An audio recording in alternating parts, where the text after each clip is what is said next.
to cancer. Now, a couple of weeks ago, following Trump's inauguration, he announced Operation Stargate, in which he was talking about the building of new AI data centers in Texas. But the main selling point, if you remember, was personalized medicine to cure cancer based on mRNA vaccines. Let's remind ourselves what Larry Ellison had to say about this. This was on the 21st of last month, I think. Once we gene sequence that cancer tumor, you can then vaccinate the person, design a vaccine for every individual person to vaccinate them against that cancer.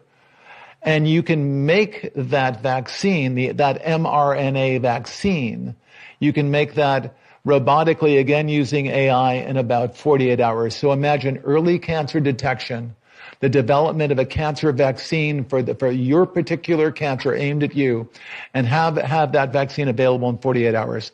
This is the promise of AI and the promise of the future. So Trump's announcement and that comment from Larry Ellison came hot on the heels of exactly the same announcement for Keir Starmer. So Keir Starmer the week before had announced new data centres in the UK, AI data centres on the basis of generating personalised medicine for curing cancer. That was specifically what they were claiming at the time. Well, today the MHRA has launched a consultation, the results of which will enable these gene therapies to be brought to market. So this is what they had to say. The Medicine and Healthcare Products Regulatory Agency has today launched a consultation on regulatory guidance for individualized mRNA cancer immunotherapies, colloquially referred to as cancer vaccines. This is an attempt, an important step, to bring these promising therapies closer to clinical practice. The 8-week consultation was launched today and will run until the 31st of March 2025. The MHRA is asking all stakeholders, including developers of these medicines, to provide comments, after which the guidance will be updated. The UK regulator also welcomes comments from members of the public, including people affected by cancer.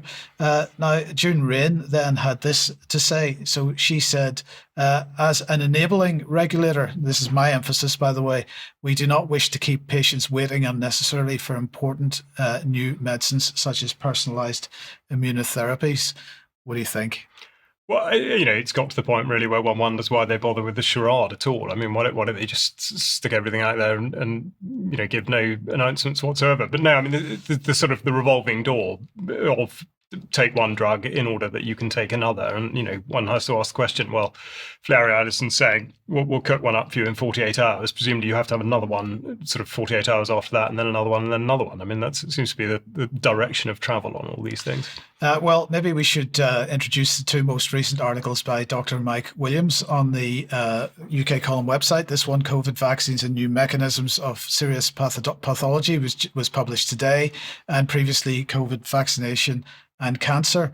In the latest article, he is demonstrating from the medical literature that it doesn't matter how healthy you are, how clean the air is, or how good your food is, if mRNA vaccines are being delivered to people and keep those people in a state of, well, there's some technical terms in there, such as I'm going to apologize if I completely mess up the pronunciation of this, by the way, but glutathione depletion and UPR and so on. You need to read the articles to get the definitions of these. Then our defenses against cancer, neurodegenerative diseases, cardiovascular diseases, and so on are pretty much gone. So, this is an important part of the jigsaw here, and I suspect that we should perhaps be submitting these articles to the MHRA consultation, but we'd be very, very keen to see many, many more qualified people and members of the public getting involved in that consultation as well. We'll have the details of that in the show notes. If you go to the UK Column website and look for today's UK Column news, you'll find that link, and do take part if you possibly can. Any more thoughts? Well, just, the continued push to avoid in any way tackling any of the issues that might be causing people to suspect that they might even have cancer in the first place. The relentless push for testing for absolutely everything in order that a spurious diagnostic process can say, that you absolutely require this, that, and the other treatment without once examining why somebody might be in that state of health in the first place. And you know, these sorts of things that the MHRA does by purely saying that they are an enabler is only going to get worse and worse and perpetuate the situation. I mean, it's horrific. And remember, these diagnoses are going to happen through genomic sequencing and blood tests and Yes. AI and data centers. Absolutely. And yes, there are many, many other questions about who gets priority for energy, for example, around that. Yeah. But let's